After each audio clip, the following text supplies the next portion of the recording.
जी अस्सलाम वालेकुम। आज हम एफआई एक्ट ना थोड़ा सा लास्ट टाइम वीडियो बनाई थी, उसमें थोड़े से कुछ स्ट्रीमिंग का इशू भी आ गया था। उसके अलावा फिर बच्चे कह रहे थे सर दोबारा कर दें ज़रा एफआई एक्ट को। तो और मैं देख रहा था कि बच्चे परेशान भी हो रहे थे कि भाई हमने एफआई एक्ट नहीं करना, बहुत मुश्किल है। और भाई आसान है, इतना मुश्किल नहीं है।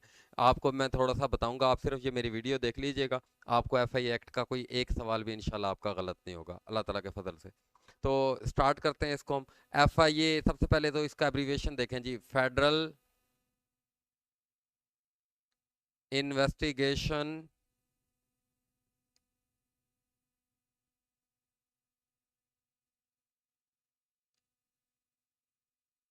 Agency, F I A.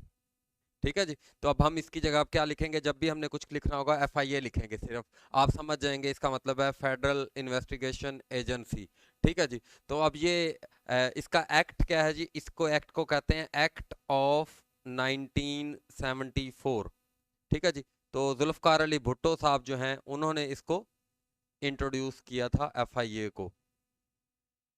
ठीक है जी। उसके बाद इससे पहले क्या था जी, एक स्पेशल पुलिस होती थी आपकी, स्पेशल पुलिस। एफआईए यानी शुरू में ही थी। तो वो 1948 में बनाई गई थी स्पेशल पुलिस। 1948 के अंदर स्पेशल पुलिस थी, इसको कहते थे एफआईए को, इससे पहले। और उसके अलावा आपके पास प्रोविंशियल पुलिस थी, जो कि अयूब खान साहब जो है लेकर आए थे 1962 के एक्ट के अंदर। ठीक है जी। तो ये चीज़ें आपको इससे पहले पता होनी चाहिए। और उसके बाद हमारा एक है इसमें फार्मूला। वो फार्मूला भी आपको पता होना चाहिए। वो फार्मूला क्या है कि अब आपने इसके सेक्शन देखने हैं और सब सेक्शन देखने हैं, उसको याद करने का एक फार्मूला है क्या जी। पहले तो इसके लिख लें जी, आपके कितने सेक्शन हैं। 1, 2, 3, 4, 5, 5A, 6, 7, 8, 9 और ये 10। ये आपके पास 10 जो हैं, इनको क्या कहते हैं जी, ये आपके हैं जी सेक्शंस। कोई भी एक्ट होता है ना, उसके क्या होते हैं, सेक्शन होते हैं। तो एफआई एक्ट के कितने सेक्शंस हैं जी, 10 सेक्शंस हैं। अब इनके आगे ना अंदर कुछ सब सेक्शंस हैं, तो वो कितने हैं, उसके लिए मैंने आपको एक फॉर्मूला बताया। 38, 226, 38, 226, 111, 125, 111, 125। तो ये सिंपल सा जी फॉर्मूला है। तो ये इसके क्या हो गए जी, सब सेक्शन हो गए आपके पास।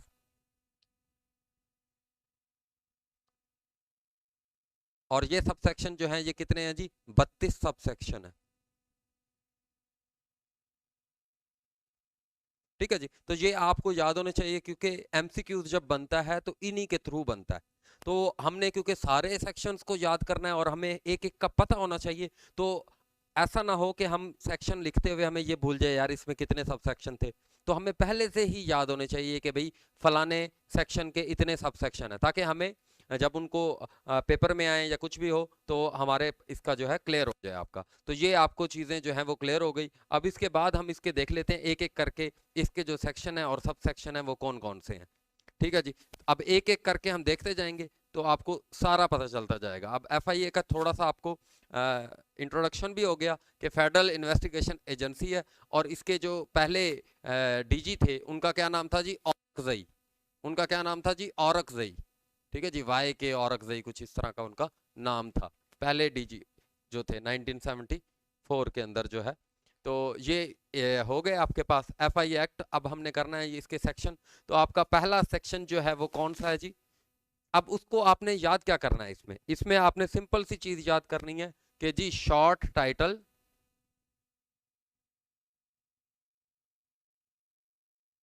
ठीक है जी। शॉर्ट टाइटल, उसके बाद आपके पास एक्सटेंट, और दूसरे नंबर पर कमेंसमेंट।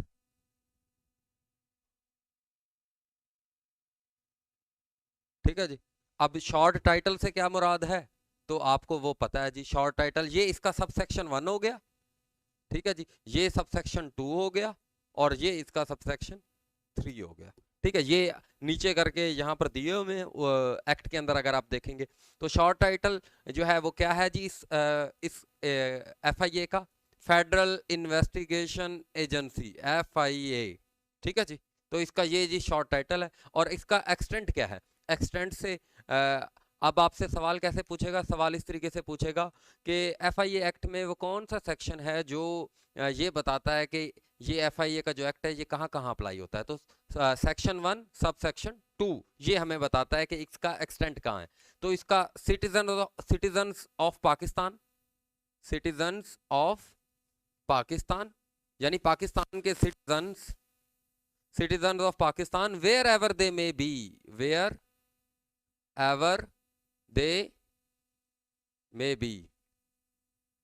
इससे क्या मुराद है? यानी जो ओवरसीज पाकिस्तानी हैं उनके ऊपर भी ये एक्ट जो है वो लागू होता है। लेकिन जो फॉरेनर्स हैं, जैसे अमेरिकन प्रेसिडेंट के ऊपर ये FIA एक्ट लागू नहीं होता, या कोई भी फॉरेन का सिटीजन है उसके ऊपर ये एक्ट नहीं लागू होता। जैसे एलेस्टर कुक है, इंग्लैंड का एक खिलाड़ी है, ठीक है जी, इस तरीके से कोई भी खिलाड़ी है, जो कोई भी सिटीजन है फॉरेनर, उसके ऊपर ये अप्लाई नहीं होगा। लेकिन अगर वो सिविल सर्वेंट्स का हिस्सा है तो उसके ऊपर ये लागू होगा। ठीक है जी, तो सिविल सर्वेंट्स जो होते हैं उनके ऊपर ये लागू होगा। Citizen of Pakistan civil servant वो भी हैं, आपको पता है, सिविल सर्वेंट्स। और वो जहां पर भी हो, अगर बैरून मुल्क भी हैं, जैसे हमारे बहुत सारे लोग गए हुए हैं UAE और गल्फ कंट्रीज के अंदर, तो उनके ऊपर भी ये, इसका एक्सटेंट क्या है जी, पूरे पाकिस्तान के सिटीजन तक। और कमेंसमेंट यानी ये कैसे लागू होगा? एक ही बारी में पूरा लागू हो जाएगा, एट वंस, एक ही बारी में पूरा लागू हो जाएगा ये। उसके बाद सब सेक्शन 2, सॉरी सेक्शन 2, ये सेक्शन 1 था, इसका सब सेक्शन 1 ये है, इसका सब सेक्शन 2 ये है, और इसका सब सेक्शन 3 ये है। उसके बाद दूसरे हमें क्या है जी, डेफिनेशंस, डेफिनेशंस। इसमें जी एक बिलाल आबिद साहब का रट्टा है, तो वो देख लें। आपका क्या रट्टा है जी? इसमें रट्टा लगाने का क्या फार्मूला है जी? इसमें वैसे तो चार, मेरा क्या रट्टा है जी, 4 आपके हैं जी इदारे। वो कौन सा है जी? पहले नंबर पर एजेंसी, और एजेंसी से क्या मुराद है जी? FIA। ठीक है जी, उसके बाद आपके पास कोड, ठीक है जी, उसके बाद आपके पास DGFIA, और उसके बाद आपके पास क्या है जी? DGFIA के बाद चौथे नंबर पर प्रोविंशियल पुलिस।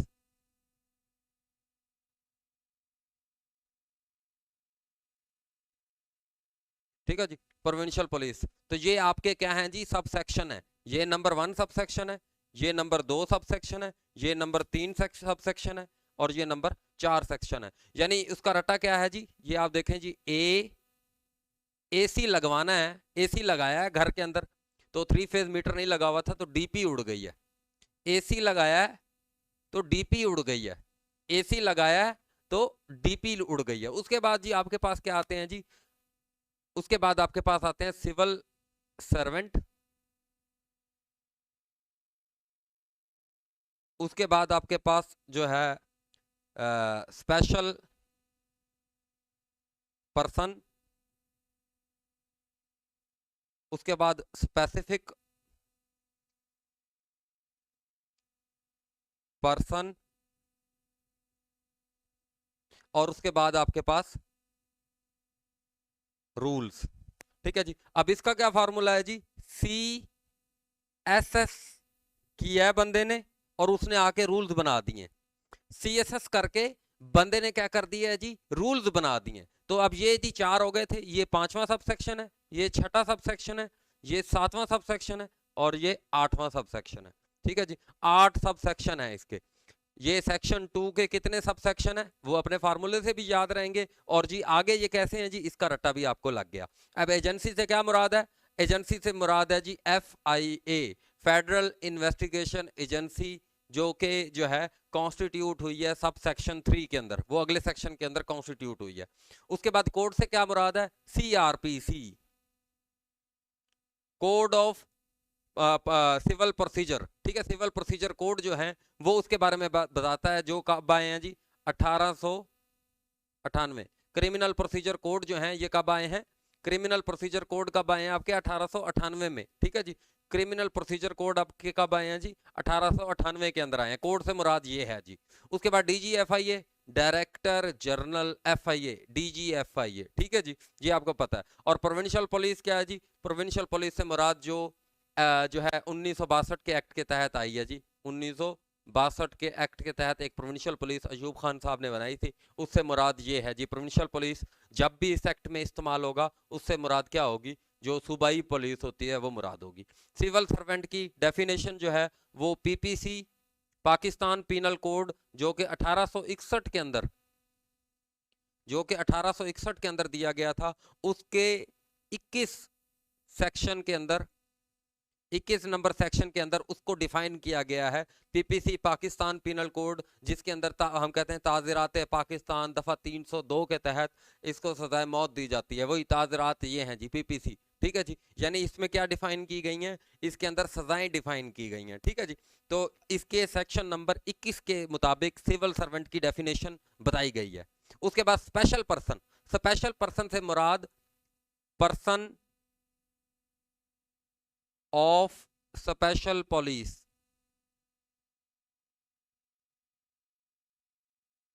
जो भी पर्सन है स्पेशल पुलिस का उसको स्पेशल पर्सन कहा जाता है। उसके बाद स्पेसिफिक पुलिस, प्रोविंशियल पुलिस का कोई भी मुलाजिम, उसको क्या कहा जाता है जी? Specific person. प्रोविंशियल पुलिस के मुलाजिम को इस एक्ट में क्या कहा जाएगा? स्पेसिफिक पर्सन कहा जाएगा। और रूल से क्या मुराद है? Rules under this act, rules under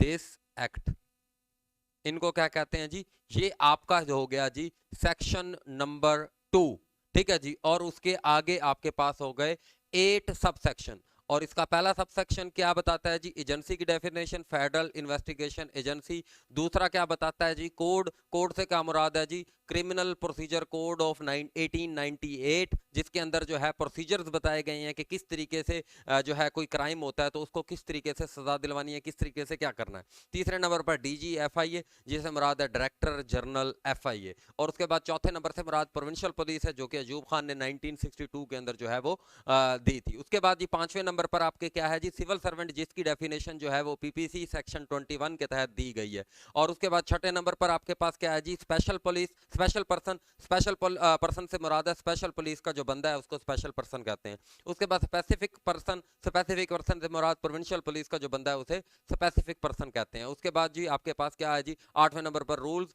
rules under this act, ठीक है जी। तो ये आपके पास क्या हो गया? ये हो गया। उसके बाद जी आपके पास आ जाता है सेक्शन 3। सेक्शन 3, सेक्शन 3 क्या बताता है जी? Constitution of the agency, constitution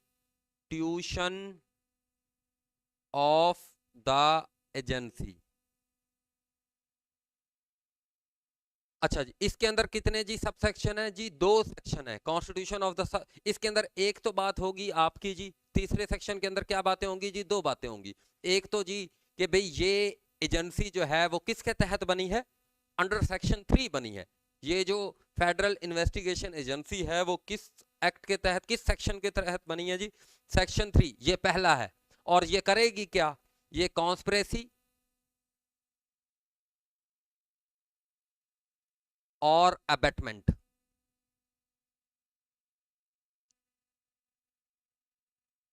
abetment यानी अबेटमेंट क्या? यानी साजिश या उसकी मददगार जो अवामिल हैं उनके खिलाफ कार्रवाई करने के लिए एक एजेंसी बनाई गई है अंडर सेक्शन 3, ठीक है जी। FIA के एक्ट 1973 के सेक्शन 3 के मुताबिक एक फेडरल इन्वेस्टिगेशन एजेंसी का क्याम जो है वो अमल में लाया जा रहा है, जो क्या करेगी? जो साजिश और उसकी मदद करने वाले लोगों के खिलाफ कार्रवाई करने के लिए बनाई जा रही है, ठीक है जी। उसका सेक्शन नंबर 1 ये कहता है। और सेक्शन नंबर 2 क्या कहता है जी? और ये बनाई किसने है जी? फेडरल गवर्नमेंट ने बनाई है। नंबर 2 इसका क्या है जी? रिक्रूटमेंट।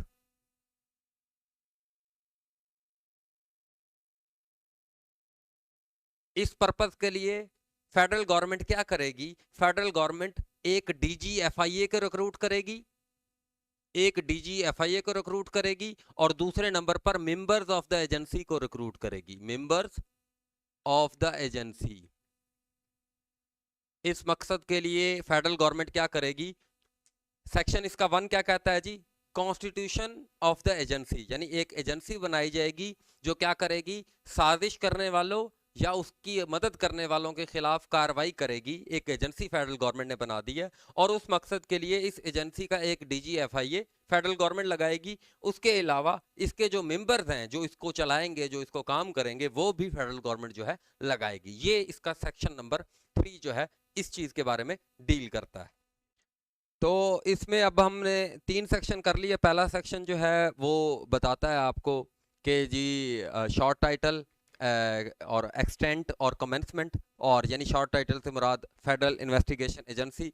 और दूसरा सेक्शन जो है इसका, फर्स्ट सेक्शन का दूसरा सब सेक्शन आपको क्या बताता है, एक्सटेंट, पाकिस्तान के तमाम शहरियों पर ये जो है लागू होगा, और उसके अलावा जो वो जहां मर्जी भी हों, लेकिन फॉरेनर्स पर ये लागू नहीं होगा। और उसके बाद तीसरे नंबर पर इसका कमेंसमेंट, ये एक ही बारी में एट वंस जो है वो लागू हो गया है ऑल ओवर पाकिस्तान। ठीक है जी। उसके बाद जी सेक्शन नंबर 2 जो था वो डेफिनेशंस के बारे में बताता था। 8 डेफिनेशंस हैं उसके अंदर।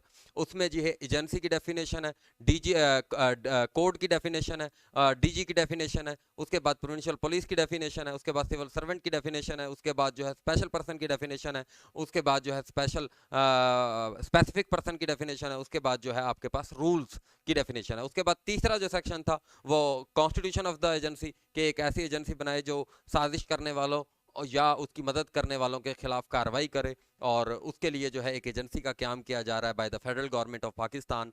तो उसके अलावा उस एजेंसी के लिए एक DG को भी अपॉइंट किया जाएगा। उसके अलावा इसमें एजेंसी के कुछ ना कुछ मेंबर्स को भी अपॉइंट किया जाएगा, सेक्शन 3 अंडर सब सेक्शन 2। ठीक है जी। उसके बाद जी चौथे नंबर पर हमारा जो चौथा सेक्शन है वो क्या करता है जी, सुपरिनटेंडेंस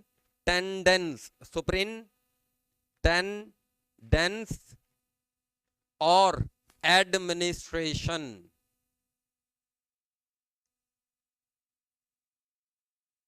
इसके दो सब सेक्शन है जी। नंबर 1 सब सेक्शन, सुपरिटेंडेंस कौन करेगा जी FIA की, सुपरवाइज इसे कौन करेगा जी, फेडरल गवर्नमेंट करेगी जी, फेडरल गवर्नमेंट करेगी जी इसको। और इसकी एडमिनिस्ट्रेशन कौन करेगा जी, इसकी एडमिनिस्ट्रेशन DGFIA करेगा जी। इसकी एडमिनिस्ट्रेशन कौन करेगा जी, DGFIA करेगा। तो सेक्शन 4 जो है वो किस बारे में बताता है जी, सुपरिटेंडेंस के बारे में बताता है और एडमिनिस्ट्रेशन के बारे में बताता है। इन दो चीजों के बारे में जो है आपका सेक्शन 4 जो है डील करता है FIA एक्ट ऑफ 1974 का। उसके बाद जी 5वें नंबर पर आपका सबसे लंबा रूल, इसके 6 सब सेक्शन है लेकिन बड़े आसान है जी। इसको हम देख लेते हैं, powers of members. Power of members को डिफाइन करता है। पहले तो ये पता होना चाहिए कौन सा FIA का एक्ट है, कौन सा ऐसा सेक्शन है जो डील करता है जी पावर्स ऑफ द मेंबर्स को। तो सेक्शन 5 जो है पावर ऑफ द मेंबर्स, 5 नमाजें, और 5वें नंबर पर ही पावर, नमाज आपको पावर देती है। तो 5वां सेक्शन जी आपको पावर्स के बताता है कि कौन कौन सी पावर। आगे इसके 6 सब सेक्शन है। पहले के अंदर क्या है जी, पहला सब सेक्शन किसके बारे में बताता है कि कोई भी ऑथोराइज्ड मेंबर बाय DGFIA वो क्या कर सकता है, सर्च कर सकता है, उसके अलावा अरेस्ट कर सकता है। ठीक है जी। और उसके बाद सीजर, यानी कोई भी प्रॉपर्टी अगर इन्वॉल्व है किसी क्राइम के अंदर तो उस प्रॉपर्टी को भी सीज कर सकता है ऑथराइज्ड पर्सन जो उस केस की, मुतलका केस की इंक्वायरी कर रहा होगा। तो वो अब उसके पास ये पावर है कि वो उस जगह का सर्च भी कर सकता है। उसके अलावा अगर कहीं उसको रिक्वायर्ड है अरेस्ट करना तो अरेस्ट भी कर सकता है। उसके अलावा सीजर ऑफ प्रॉपर्टी, यानी अगर उस जुर्म के अंदर कोई प्रॉपर्टी इन्वॉल्व है तो उसको भी सीज कर सकता है। तो ये पहली पावर है जी किसकी, FIA के मेंबर की पहली पावर है कि वो सर्च कर सकता है, अरेस्ट कर सकता है। और ये कहां पर डिफाइन है, सेक्शन 5 सब सेक्शन 1 के अंदर। और दूसरे नंबर पर आपको क्या कहता है जी, not below the rank of, not below the rank of sub inspector. ठीक है जी। सब इंस्पेक्टर के रैंक से नीचे का बंदा नहीं होना चाहिए, सब इंस्पेक्टर होना चाहिए मिनिमम। और वो क्या होता है, ऑफिसर इंचार्ज होता है, officer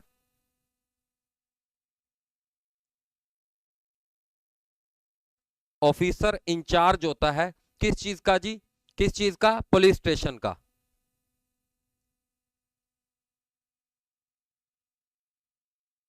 any place, any place या anywhere for time being,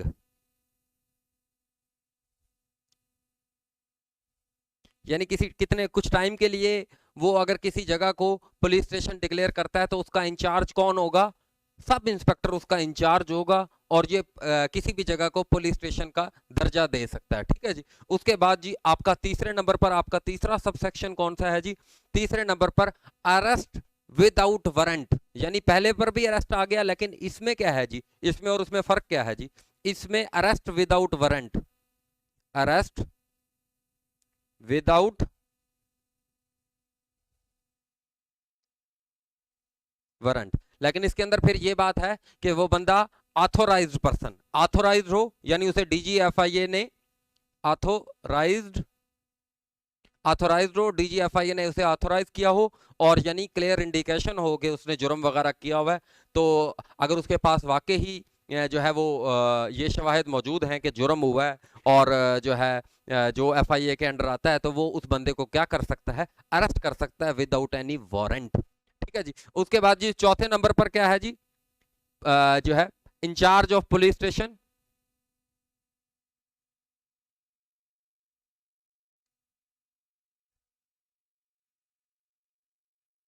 any member, कोई भी मेंबर जो है, कोई भी मेंबर। अब उसमें तो था नॉट बिलो द रैंक, दूसरे में क्या है, not below the rank of sub inspector, लेकिन इसमें किसी भी मेंबर को incharge of the police station, लेकिन स्पेसिफिक जो पुलिस स्टेशन होता है, स्पेसिफिक प्लेस, जो भी आपका पुलिस स्टेशन है, अगर वहां पर क्राइम हुआ है तो वहां का इंचार्ज जो है वो कौन बन सकता है जी, वहां का इंचार्ज जो है आपका कोई भी मेंबर जो एफआईए का है वो क्या बन सकता है जी। अभी दूसरे और इसके अंदर फर्क क्या है, उसके अंदर नॉट बिलो द रैंक लिखा हुआ है, लेकिन इसके अंदर कोई भी जो एफआईए का मेंबर है वो हो सकता है जी। उसके बाद पांचवें नंबर पर क्या है जी, सीजर ऑफ प्रॉपर्टी,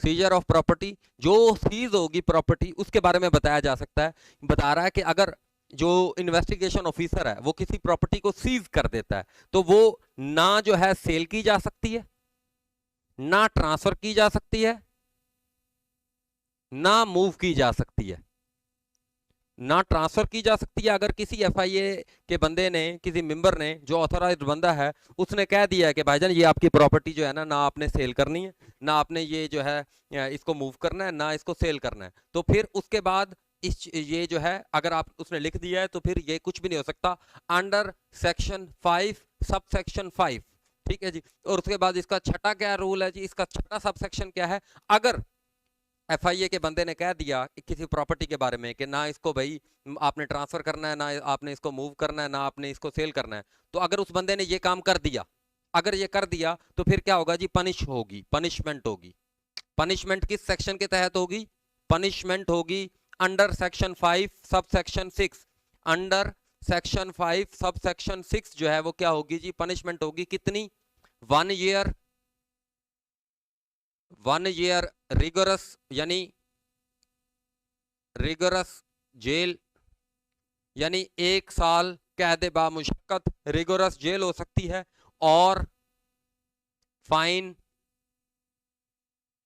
और विद फाइन, और बोथ। यानी हो सकता है कि ये अब जो कोर्ट्स होंगी वो डिसाइड करेंगी कि 1 साल की उसको जेल देनी है कैद बामुशक्कत, या उसको फाइन किया जा सकता है, या जेल भी होगी भाई और फाइन भी होगा। अगर ये जुर्म की नौयत को देखकर फिर जो है जो ऑफेंस सेक्शन के अंदर दिया गया है उसका, तो उसके मुताबिक जो है ये उसको चीजें होंगी। तो ये आपका जो सेक्शन 4 है वो किस चीज को डील करता है जी? सुपरिटेंडेंस और एडमिनिस्ट्रेशन को। सुपरिटेंडेंस कौन करेगा जी? फेडरल गवर्नमेंट करेगी। और एडमिनिस्ट्रेशन कौन करेगा जी? DGFIA करेगा। और 5 जो सेक्शन है वो क्या करता है जी? पावर ऑफ द मेंबर जो है वो डिफाइन करता है। तो पावर कौन कौन सी है जी? सर्च करने की पावर है, अरेस्ट करने की पावर है, और उसके बाद सीजर ऑफ प्रॉपर्टी की पावर है। पहले सेक्शन के अंदर डिफाइन कर दिया है पावर्स को। उसके बाद दूसरे सेक्शन में क्या किया है जी? दूसरे सेक्शन में कि कोई भी सब इंस्पेक्टर रैंक का जो बंदा है वो क्या कर सकता है? वो ऑफिसर इंचार्ज होता है किसी भी जो थाना होता है, जो स्पेसिफाइड थाना होता है, उसका क्या होता है जी? वो इंचार्ज होता है। और sub section 5 under sub section 3 क्या है जी? 3 सेक्शन में वो क्या करता है जी? थर्ड सेक्शन में कि विदाउट वारंट जो है वो अरेस्ट कर सकता है। ठीक है जी। और 4 क्या है जी? 4 सेक्शन में कोई भी जो मेंबर है वो DG उसको ऑथोराइज कर सकता है और वो पुलिस स्टेशन का इंचार्ज बन सकता है, जो स्पेसिफाइड पुलिस स्टेशन होते हैं उसका। ठीक है जी। और अंडर सेक्शन 5 सब सेक्शन 5 वो क्या करता है? वो सीजर ऑफ प्रॉपर्टी जो है उसको डिफाइन करता है कि अगर किसी अफसर ने लिख दिया है कि भाई ये आपकी प्रॉपर्टी जो है फलाने मुकदमे के अंदर ये मुलविस है, तो आपने जब तक इसका फाइनल मैं नहीं इसको देख लेता, ना आपने इस प्रॉपर्टी को ट्रांसफर करना है, ना आपने सेल करना है, और ना इसको आपने मूव करना है। तो ये उस चीज को डिफाइन करती है सेक्शन 5 सब सेक्शन 5। ठीक है जी। और सेक्शन 6, अगर जो सेक्शन 5 सब सेक्शन 5 है उसकी कोई खिलाफ वर्जी करता है तो उसकी खिलाफ वर्जी करने के ऊपर 1 साल कैद बामुशक्कत या जुर्माना या दोनों, ये चीजें जो है वो हो सकती हैं। सब सेक्शन 5 जो है इसके अंदर सारा कुछ डिफाइन जो किया गया है। तो ये आपके 2 सेक्शन जो हैं बहुत इंपॉर्टेंट है, इनसे आपके लाजमी सवाल बनने हैं, तो इसको आप लाजमी देखें। तो अब हम 5A को देख लेते हैं। तो 5A जो है वो बड़ा आसान है। इसमें क्या है जी? प्रोसिक्यूटर्स।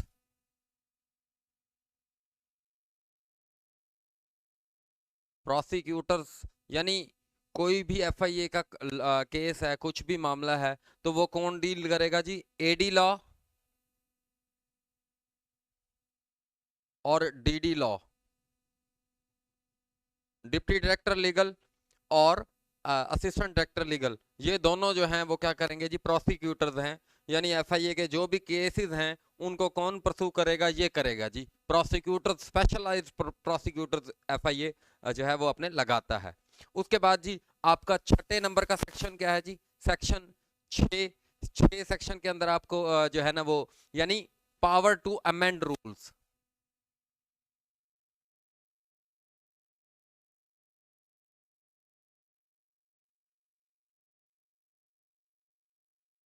ठीक है जी। पावर टू अमेंड रूल्स, छठा ये है। और नौवां आप ना यहीं पर लिख लो, बल्कि ताकि भाई 6 7 8 और 9, 9 क्या है जी? मेक रूल, पावर टू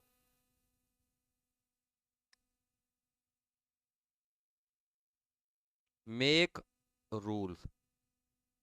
ये रटा लग गया जी कि भाई पांचवा इतने बड़े के बाद फिर क्या है जी? पांचवें में भी पावर और छठे में भी पावर, लेकिन छठे में क्या है?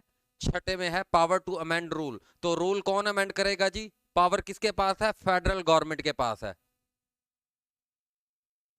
फेडरल गवर्नमेंट जो है can amend rules of FIA। ठीक है जी। FIA एक्ट के कौन रूल अमेंड कर सकता है? इसका एक ही सब सेक्शन है और वो ये है जी। ठीक है जी। उसके बाद जी 7वें नंबर पर क्या है जी? Delegation of power, delegation of power, powers. तो जो DGFIA है, DGFIA can delegate its powers to any member of the agency।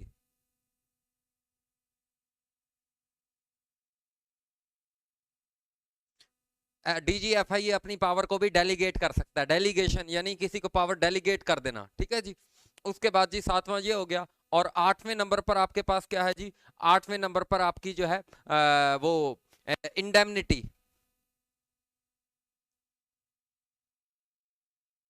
Indemnity यानी FIA के जो मुलाजिमीन हैं, अगर वो कोई कार्रवाई कर रहे हैं, कोई इन्वेस्टिगेशन कर रहे हैं, कुछ भी कर रहे हैं, तो ऐसा नहीं होना चाहिए कि उनके खिलाफ कोई केस वगैरह बने। No case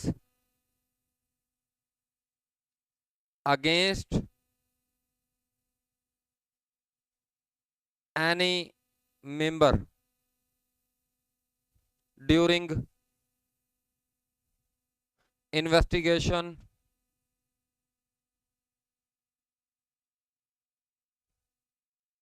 of any matter.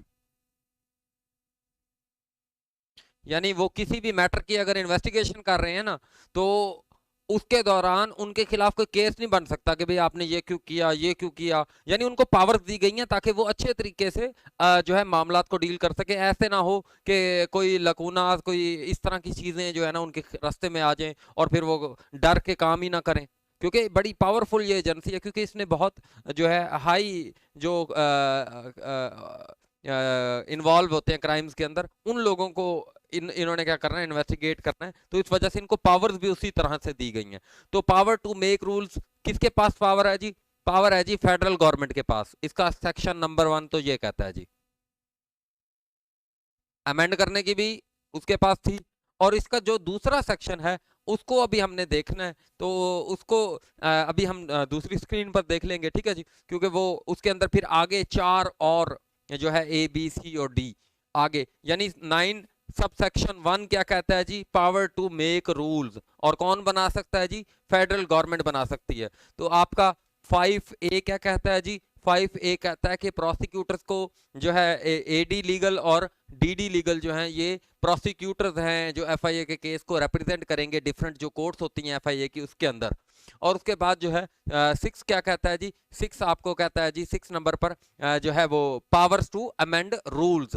यानी जो रूल्स हैं वो कौन अमेंड कर सकता है जी? फेडरल गवर्नमेंट कर सकती है। और 7वें नंबर पर आपको क्या कहता है जी? 7वें नंबर पर डेलीगेशन ऑफ पावर। यानी जो DGFI है वो अपनी पावर किसी को भी दे सकता है। और 8वें नंबर पर क्या है जी? इंडेमनिटी। इंडेमनिटी क्या है जी? कि किसी भी जो है वो मेंबर को ड्यूरिंग इन्वेस्टिगेशन उसके खिलाफ कोई केस नहीं बन सकता। और 9वें नंबर पर क्या है जी? कि कोई भी जो है वो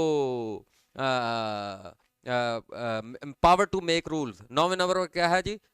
रूल जो है वो कौन बना सकता है जी? फेडरल गवर्नमेंट रूल बना सकती है, ठीक है जी। तो अब हमारे पास सेक्शन 9 सब सेक्शन 2, इसकी ना आगे हमारे पास 4 क्लॉज हैं। इसकी आगे क्या है? 4 क्लॉज हैं। क्लॉज ए जो है यानी क्लॉज ए सब सेक्शन 2 है किस बारे में? कि रूल्स के बारे में ही है। सेक्शन 9 का जो था वो क्या था? कि power to make rule. Rule कौन बनाता है जी? फेडरल गवर्नमेंट बनाती है, और वो अपने ऑफिशियल गजट के अंदर जो है वो क्या कर देती है जी? अनाउंस कर देती है उसको। अब दूसरे सेक्शन में क्या है? दूसरे में भी रूल्स हैं। किस चीज के जी रूल्स? पहले नंबर पर DGFIA recruitment rules and qualification. यानी जो क्वालिफिकेशन है उनको भी फेडरल गवर्नमेंट डिफाइन कर सकती है, ठीक है जी। इसका सेक्शन ए जो है सेक्शन 9, इसका ए क्लॉज, क्लॉज ए क्या है जी? ये है। और क्लॉज बी में क्या हो है जी? क्लॉज बी के अंदर जो इसके पावर और फंक्शन है जी, power and functions of the members of the agency, ठीक है जी। Power and function of the member of the agency जो है उसको भी ये डिफाइन कर सकती है, उसके लिए भी रूल बना सकती है फेडरल गवर्नमेंट, ठीक है जी। और उसके बाद इसकी क्लॉज जो सेक्शन 9 है, इसकी क्लॉज 3 जो है वो किस में बात करती है जी? जो है एक्सपर्टीज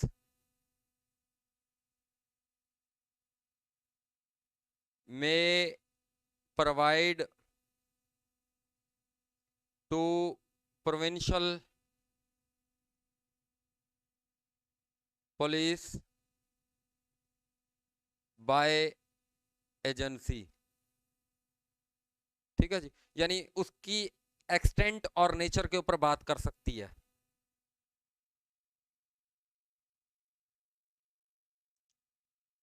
यानी क्या बात है?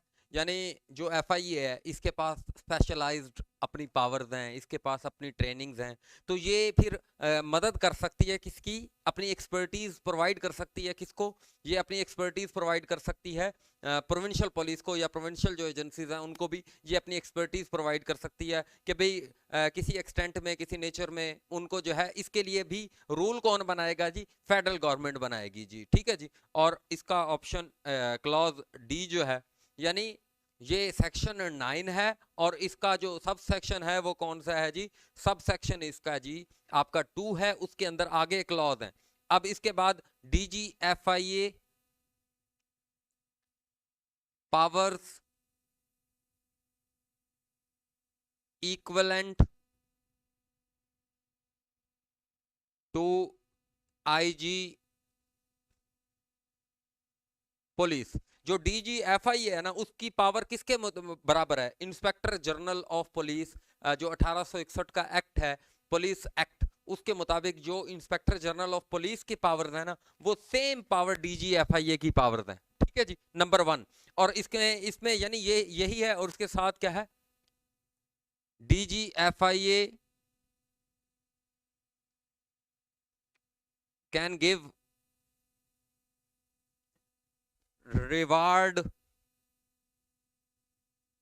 to any member of the agency and or general public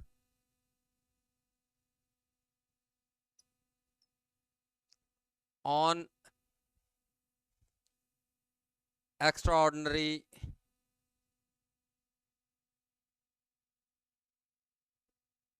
activities या परफॉर्मेंस। यानी लुबे लुबाब क्या है जी, आपको तो वो पता होना चाहिए ना, जो इसका यानी वो क्या कह रहा है कि भाई सेक्शन 9 सब सेक्शन 2 की क्लास 4 के अंदर नंबर 1 पर तो ये बात है कि जो DGFIA है वो पावर अप इस्तेमाल कर सकता है IG पुलिस की, और दूसरे नंबर पर DG को ऑथराइज किया गया है कि अगर वो देखता है कि पब्लिक में से किसी ने बहुत ज़बरदस्त किस्म की FIA की मदद की है, किसी मुजरिम के बारे में बता दिया है, या किसी मेंबर ऑफ द एजेंसी ने बहुत ज़बरदस्त काविश की है, बहुत ज़बरदस्त काम किया है, तो दोनों सूरतों में वो उनकी हौसला अफजाई के लिए उन्हें कोई रिवार्ड दे सकता है, कोई कैश प्राइज दे सकता है, उनको कोई सनद वगैरह दे सकता है, इस तरह का कोई भी काम कर सकता है। DGFIA को इस मामले में ऑथराइज जो है वो किया गया है। तो ये आपका सेक्शन 9 सब सेक्शन 2 के अंदर जो क्लॉज हैं, ये क्लॉज ये हैं, तो आपने इसको इग्नोर नहीं करना, ये नहीं समझना कि यार ये आखिर में है तो इसको, इसमें से भाई सवाल आते हैं ये। ठीक है, तो इसको अच्छे तरीके से आप लोगों ने देख लेना है। तो अब इसमें सेक्शन अब 10 रह गया हमारे पास। तो सेक्शन 10 के अंदर हमारे पास कितने जी सब सेक्शन है, सेक्शन 10 के अंदर हमारे पास सब सेक्शन है 5। तो इसका पहला सब सेक्शन क्या कहता है जी, इसका पहला सब सेक्शन कहता है कि भाई जो स्पेशल पुलिस है, यानी अब ये सारा इसका टाइटल क्या है जी, रिपील।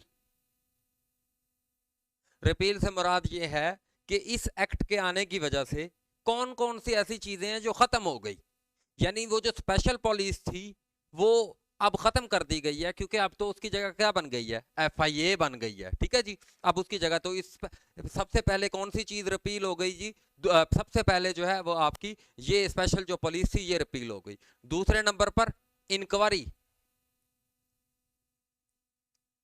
जो इंक्वायरी स्पेशल पुलिस कर रही थी, जितनी की जितनी इंक्वायरी स्पेशल पुलिस कर रही थी, वो सारी की सारी इंक्वायरी किसके पास चली गई, FIA के पास चली गई। ठीक है जी, यानी वो इंक्वायरियां जो हैं वो कैसे कहाँ चली गई, जो स्पेशल पुलिस कर रही थी वो सारी की सारी FIA के पास चली गई जी। ठीक है जी। और नंबर 3 पर जो है वो इसमें क्या करते हैं जी, नंबर 3 में जो स्पेसिफिक पर्सन है,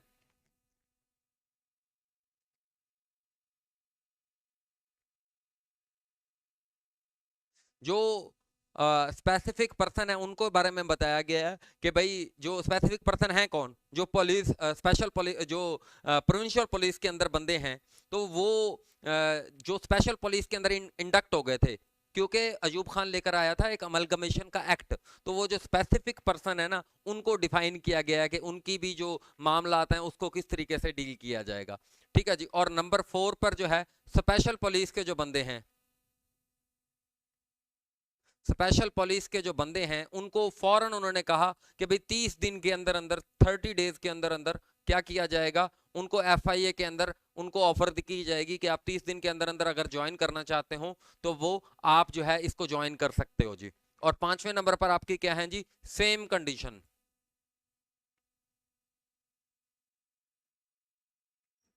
यानी ये जो बंदे ज्वाइन किए हैं ना, ये किस कंडीशन पर भर्ती होंगे, जैस कंडीशन पर ये पहले थे उसी कंडीशन पर, उन्हीं सेम टर्म एंड कंडीशन के ऊपर, टर्म एंड कंडीशन सेम जो है, टर्म एंड कंडीशन जो है वो सेम के ऊपर वो भर्ती हो जाएंगे। तो ये आपके जो है 10वां सेक्शन में दोबारा बता देता हूँ आपको। 10वें सेक्शन में वो क्या बात कर रहा है जी, 10वें सेक्शन में वो बात कर रहा है जी रिपील की, कि यानी इस एक्ट आने की वजह से जो जो चीज़ों के ऊपर फर्क पड़ा है, जो जो चीज़ें रिपील हुई हैं, जो जो चीज़ें जो है वो हुई हैं, उसमें पहले नंबर पर क्या है, स्पेशल पुलिस जो 1948 में बनी थी, एक तो वो ख़त्म हो गई, उसकी जगह एफआईए आ गया। उसके बाद जो है जो उसके अंडर इंक्वायरियाँ थी वो सारी की सारी अब एफआईए के पास आ जाएंगी, और उसके अंदर जो स्पेसिफाइड पर्सन जो डिफाइन किए गए थे, जो उससे पहले थे, जो प्रोविंशियल पुलिस के अंदर थे, उनके लिए क्या जो मामला किया जाएगा, ये सेक्शन 10 अंडर सब सेक्शन 3 जो है वो डिफाइन किया गया। और सेक्शन 4 के अंदर क्या है जी, स्पेशल पुलिस के अंदर जितने भी बंदे थे अब उनको एफआईए के अंदर भर्ती कर लिया जाएगा, और उन्हें 30 दिन का नोटिस दिया जाएगा कि भाई आप 30 दिन के अंदर अंदर ये जो है ना वो करो।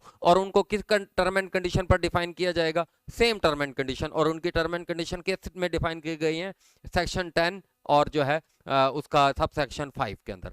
तो ये आपका जो है पूरा का पूरा एफआईए एक्ट के जो 10 सेक्शन हैं वो कंप्लीट हो गए। अब हम इसमें देख लेते हैं मजीद जो आपके इम्पॉर्टेंट जो वो हैं जो आपने करने हैं, तो वो आपको मैं दिखा देता हूँ, तो आपका जो है वो काम ओके हो जाएगा।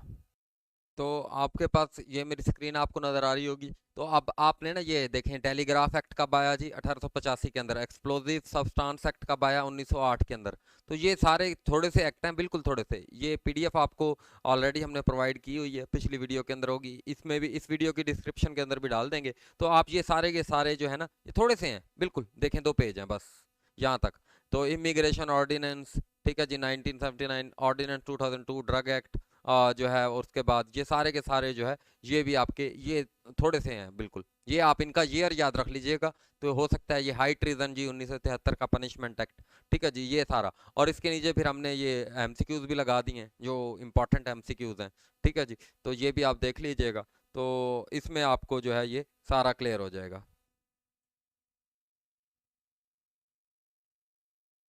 तो ये आपका सारा जो है वो क्लियर हो जाएगा। तो आई होप आपके लिए ये हेल्पफुल रहेगी वीडियो। तो आप इसको देखें। और एफआई एक्ट आपका 16 नंबर आसान है, इसको छोड़ने की कोई ज़रूरत नहीं है, ये इंशाल्लाह आपका कंप्लीट हो जाएगा जी। Thank you.